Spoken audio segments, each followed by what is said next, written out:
Hey, I'm Nathaniel. So, rock music has been declining in popularity for a while now, as it's almost entirely disappeared from many major music charts, with the most popular current charts, like the most recent Billboard Hot 100 year-end chart in 2023, being dominated by hip-hop, pop, and country artists. While there are very few current rock bands that are able to achieve the kind of mainstream success of so many bands in past decades. But what exactly is causing this decline, and will rock music ever be mainstream again? I should note that not everybody agrees on the definition of rock music, which can be difficult to define, but the definition that I'm choosing to use is that it's an umbrella term for counterculture music based around the electric guitar, bass, and drums that originally developed around the mid-1950s from blues, rhythm and blues, gospel, and country music, back when it was referred to as rock and roll, and then it expanded far beyond this initial sound into its many subgenres that we see today. So to try to answer these questions, it's helpful to talk briefly about rock music's history and its past popularity and influence. Rock was consistently a dominant force in music for decades from its inception, when, according to Britannica, primarily through Elvis Presley, it first managed to tap into the new cultural and economic power of both teenagers and teen-aimed media, and the more rebellious side of youth culture. Rock music was influential in changing the music industry in the 1960s from having divided roles in the songwriting process previously to instead involving performers writing their own songs, with the massive success of the Beatles contributing to this shift, as well as making the album the primary focus for music rather than individual singles, even if the music industry more recently has been reverting back to emphasizing singles over albums once again. In addition, Jimi Hendrix was influential in demonstrating the possibilities of experimenting with the electric guitar, while bands like Led Zeppelin helped to expand and evolve the sound of rock music further, and Nirvana, as the leader of the grunge movement, a genre that encapsulated the angst and disillusionment of a generation, demonstrated further the ability of rock music to connect with people through its rawness and authenticity. As rock music evolved over the years, it spawned many culturally distinct and popular subgenres, including hard rock, psychedelic rock, progressive rock, southern rock, metal, and punk and their many subgenres, and new wave, and then later on genres like alternative, indie, the previously mentioned grunge, and emo. One reason for why rock music is not as popular now compared to previously is that back in the 1970s and 80s, rock music was very popular with young people at the time, while older people were not rock fans to the same degree. Based on data collected between 1982 and 2002 in one study, rock music was increasing in popularity overall with people in general throughout this time period, going from 35% to 48% of people listening to it. And even in this early 2000 study showing a momentary upward trend for rock music overall, there is still some evidence suggesting its future decline.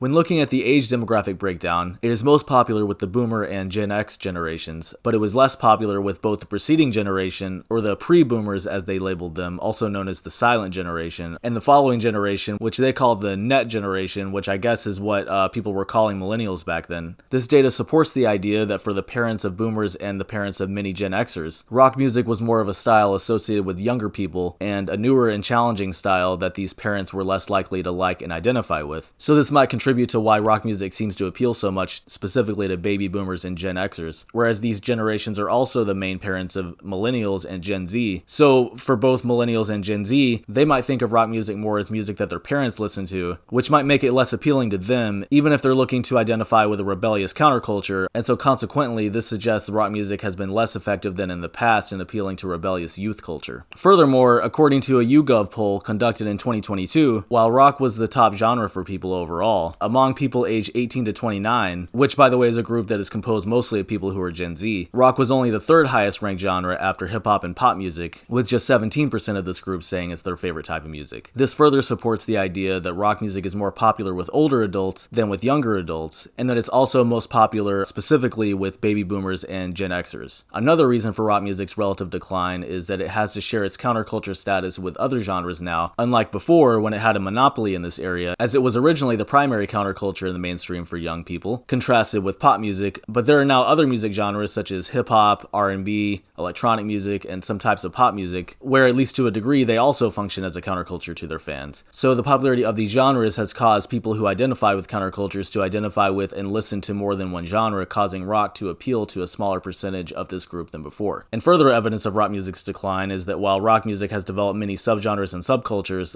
as previously mentioned, from the 1960s through the 1990s roughly roughly speaking, these subcultures and subgenres have not developed at nearly the same rate in recent years, with there being very few 21st century examples of major new styles of rock music. As these subcultures and subgenres were driven primarily by young people, I think that it's probably not a coincidence that there are fewer of them, given that there is less interest in rock music now than there was before. The last major reason I wanted to talk about here is that even though the genre is very inclusive and is one of the most culturally and stylistically diverse categories of music there is, managing to be the go-to counterculture for multiple generations, arguably its evolution is still limited by its association with and reliance on specific musical instruments. With advances in technology making it easier to make music than ever before, where it's possible now to make entire songs with just a computer, it may be cheaper, more practical, and ultimately more appealing for many younger people getting into music to make music either primarily or entirely with software, rather than having to worry about buying and practicing playing musical instruments and accompanying equipment, and then finding other people who play the right instruments in order to form a band. Consequently, this may make rock bands less interesting to potential young music fans, while there are also fewer young rock musicians forming new bands and making rock music in the first place. In addition, the recent development of AI has allowed the music making process to become fully automated and has made the process even more foreign to the traditional creative process of rock music, which is based largely on playing an instrument as part of a band. So this technological change may contribute further to a decline in rock music. As for the future of rock music, I think it's always possible that it gets sort of forgotten about and then rediscovered by a current or future generation and catches on again in a major way in the mainstream. And I think there will likely continue to be a few small to medium-sized revivals and fusions with other genres in the mainstream here and there, in a similar manner to the pop-punk revival and emo rap that was popular a few years ago from the success of artists like Machine Gun Kelly, Olivia Rodrigo,